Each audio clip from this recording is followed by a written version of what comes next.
your podcast and YouTube blog covering the German startup scene with news, interviews, and live events. Hello and welcome everybody. This is Joe from Startuprad.io, your startup podcast and YouTube blog from Germany, as well as the world's first internet radio station dedicated to startups and tech companies. If you haven't already done so, make sure to hit the like and subscribe button. And if you're feeling good today, leave us a nice comment. We always read all of them. That said, today I do have a guest from the TV industry, from the startup Television.ai. Hey, Alkai, how you doing? I'm fine. Thank you for having me. Totally my pleasure. We may tell the people out there that you do have some experience in your past with media companies. I've been stalking you a little bit on LinkedIn, and down here in the show notes, wherever you're watching this or listening to this, there will be a link to our blog post. And in our blog post, there are the show notes. And there you'll find the link to his LinkedIn profile. And I found there, for example, Axel Springer, a big media corporation here in Germany, also an active startup investor. Funke Digital, also a publishing house, I would say, usually newspapers, as well as the tech company Ericsson. Can you tell us a little bit about your life and how it brought you to today, your position as CEO and founder of Television.ai, and then we get into what you guys are actually doing there? Sure. So born in Istanbul, grew up in Frankfurt, but all my professional life, I worked for international media companies. Like you said, Axel Springer is one, obviously has many, properties from publishing to online media to television, etc. And then moved on to Funke, where I was also in a similar field, basically always on the technical side of things, engineering, product development, technical topics, basically. And last but not least, I was working at Ericsson, also on the technical side of things, in the field of products and technical topics there as well, where I had the pleasure to also work with a lot of media companies all around the world, North America, across Europe, etc. And when I left, I wanted to explore more this side of the TV and media business, where you can make decisions and also be creative based on data. And so that's how the whole journey with Television.ai started. So then basically founded the company and looked at the market, what's required, and started hacking and building and getting feedback from the market. That's a rather uncommon story for Startuprad.io so far. Apparently this year, all the startup founding stories involve in one way or another a bar, a beer, or wine. And secondly, there is also usually the case that people bump during their professional life into problem and they want to solve that with the startup. Was it the same for you? Right. So you could say that the problem came in a different shape. So I saw when I was working in these media companies that a lot of big new players, especially from North America, entering the European market, they would come very well equipped when it comes to technology, machine learning, computer vision, to make their decisions on, what to produce, what should be, what should a thumbnail look like, even produce trailers, etc. Like look at Netflix, making even the creative decisions largely on data points extracted using machine learning and computer vision models, and then combining that with the power of human intuition and to make great decisions, amplifying human capabilities basically. And I always wanted that also in Europe, and didn't see that much. Of course, there are exceptions, of course. But I wanted to contribute to that basically. And I would say the problem there was really, I wanted to see that to be present in Europe. And I didn't see that. And while I was working across Europe with all these different broadcasters and publishers. And that was the main, like the reason why I thought maybe it makes sense to build something where we could be the one, helping these broadcasters.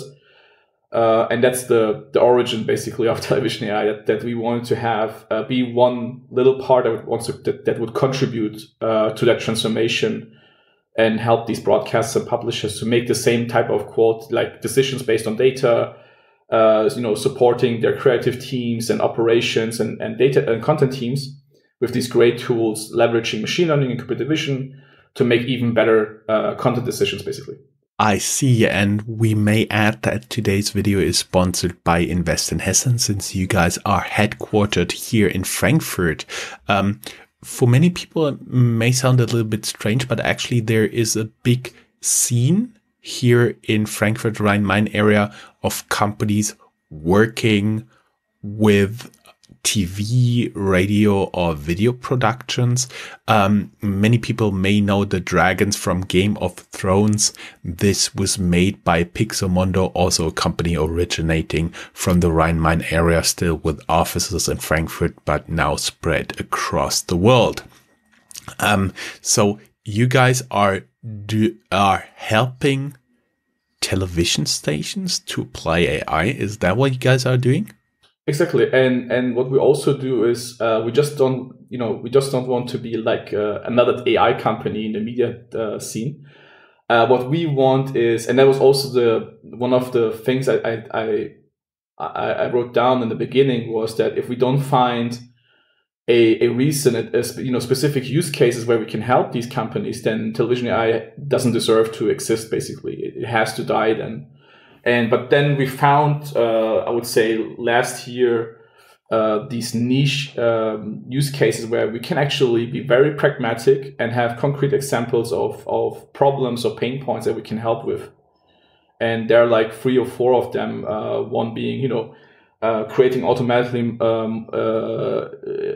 the motion thumbnails for your gallery, the automatically trailers where you don't have high-profile trailers, right? So if you look at video streaming offers on the market, of course, there's great blockbusters and they have trailers. Production companies have the money to put into the production of promotion material. But then you have also content like, I don't know, documentaries about certain niche content, which might have, 100,000 viewers or something like that. And they say, where should we put the money for the promotion content? And it might not end up on these niche products. So what we want to do is there, for example, in order to ensure a great user experience for all the audience, not just those that are interested in the higher blockbuster, the blockbusters and what have you. We want to say, okay, for those you have a trailer, but for the other ones, you might be able to leverage machine learning, computer vision to give you a great substitute that looks good enough, and sometimes even great, that works great in your product, and you resolve the issue of having this bias of the great content gets all the promotional content, great key arts and trailers and what have you, and then a niche product where we have maybe like, I don't know, 100,000 viewers or something, doesn't deserve to get the promotion material at the end. So what we do is, hey, let's spend a little bit of money and automate that and have a great substitute there. And then what ends up happening is that across your product, if you want to, whatever you want to watch, you can provide the same experience. There will always be a trailer. There will always be like great thumbnail, etc. That's the goal there. I am trying to think how I would describe you guys. One option would be you are helping with automation, small budget productions to look professional in terms of like trailers, thumbnails, and so on. And the other one would be a more business-like description that you guys are helping the long tail of the video production to look professional, to apply AI there. Would you agree with both? Yeah, I think that's fair enough. What I usually say is that we provide an AI-powered video editor in the cloud, and we help you then with these specific cases where it's a lot of like manual work, or where it's not justified to put the money in for all the video editing. That's where we help you basically. So like I said, we provide you with an automated way of creating motion thumbnails, automate trailers. and also with news clips, which is the recent finding is where we help publishers and broadcasters to create these news clips. You've probably seen them on TV or online media, 60 to 90 seconds. There is a voice reading out some news, and then suitable to the topic and the things mentioned in the audio voiceover, you see the right pictures. If they talk about the production of or distribution of COVID vaccine, you might see some laboratories filling up the packages and what have you. And what we do is basically, instead of someone sitting down for 2 hours to find the material, find the scene, cutting it so that at the moment when the voiceover speaks about a certain topic, the right picture is seen. That takes maybe 2 hours, let's say, or 3 hours to create a clip. And we can do that in like 5 to 10 minutes or even less, because we look at the video automatically, every frame, every audio wave, etc. And we look at the article that has been written. We create a synthetic voice basically, and then suitable to what the voice is actually talking about or narrating, then we find the right moment. And from hours of material, we find those 60 seconds of material that fits well, basically. I do believe many people who have been charged with those tasks are now happy they don't have to do that anymore. On the other hand, that also lets me to think about, is there already something like a channel out there, for example, on YouTube that does this almost fully automatically? Right. So that's actually one of the great things that we see is that the editors are very happy with that, right? So imagine, let me just describe you this persona. Imagine there is a young editor writing the article, and typically at these publishers, what they do is they write the article and it's great and the content is, amazing, but it's text form. And the problem is that when you publish that text, basically, you are less likely to be discovered on Google and Bing and what have you. People only read the article and that's it. But if you have pictures and especially videos, there's much more engagement. People are, staying on your website longer. It's great for your ad numbers and all that, right? Because people spend more time on your website when reading the article. And also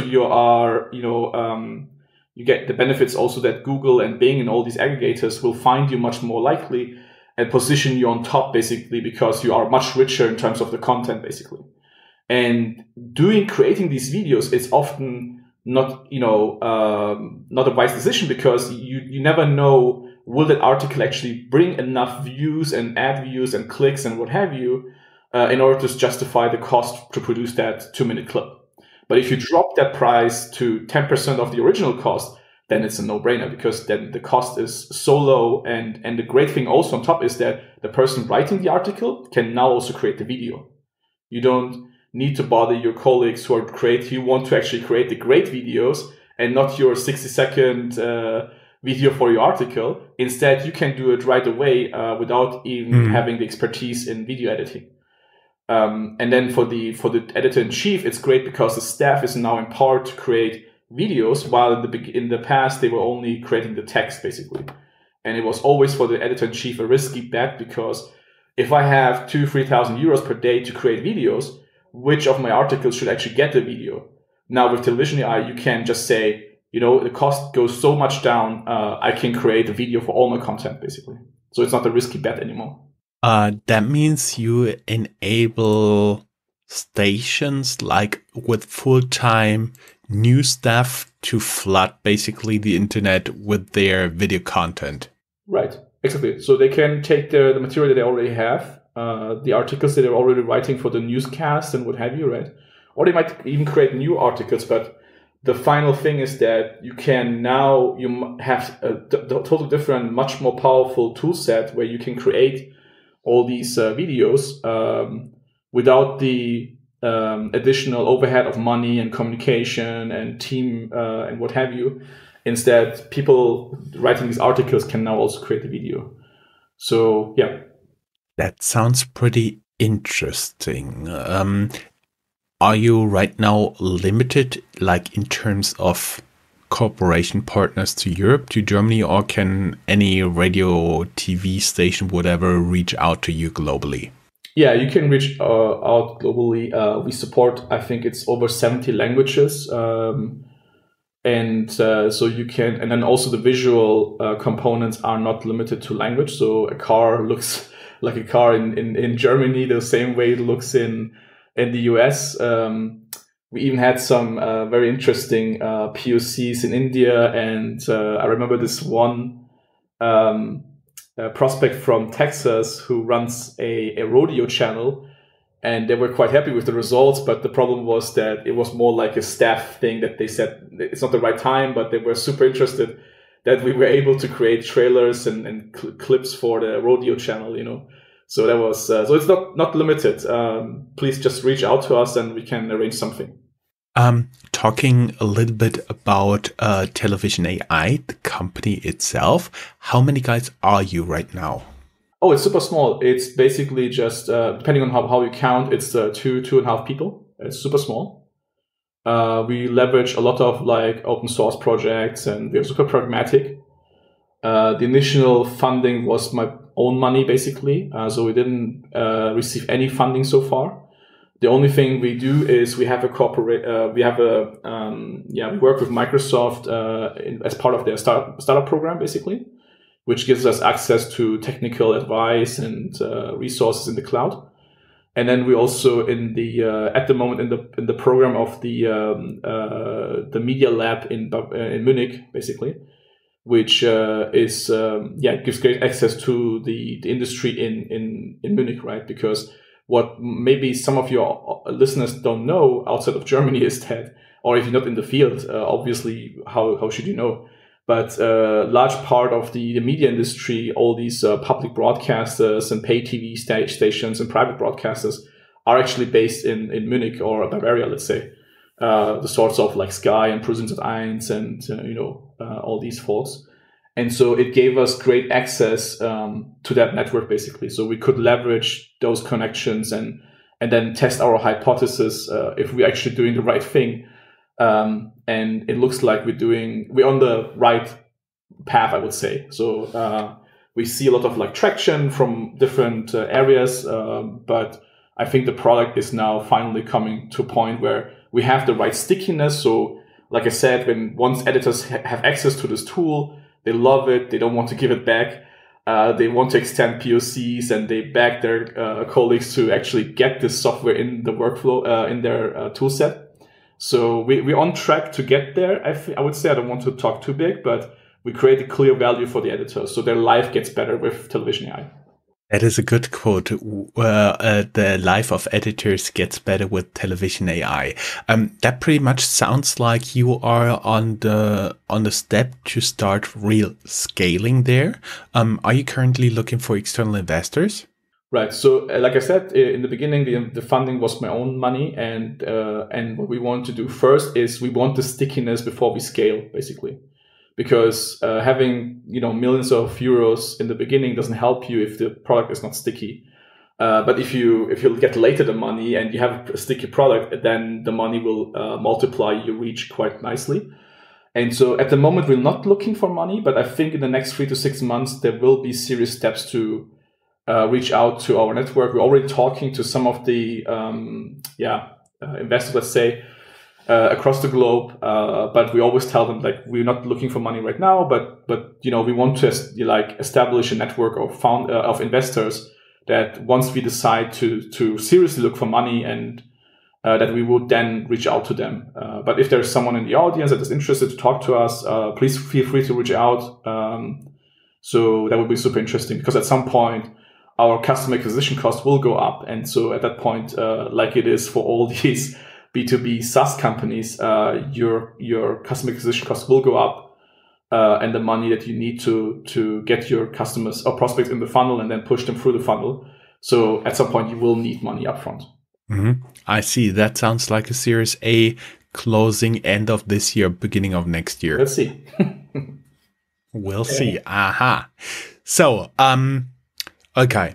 It was just a pleasure having you here on Startuprad.io. All the best for you and everybody who's drawn in by the trailer of this video. We can tell them that we made it with your tool. Thank you very much. Greatly appreciate it, and best of luck, and let us know when you raise your funding. Will do. It was a pleasure. Thank you for having me. My pleasure. Bye-bye. If you are a professional looking at the European startup scene, Germany is a place you cannot miss. Fortunately for you, there is Startuprad.io, the authority on German startups. This English-only podcast brings you fresh interviews each week. Most likely, you have never heard or read anything on these startups before in English, but you will in the future. Be ahead of the curve and subscribe to Startuprad.io podcast, or check for the Startuprad.io internet radio station.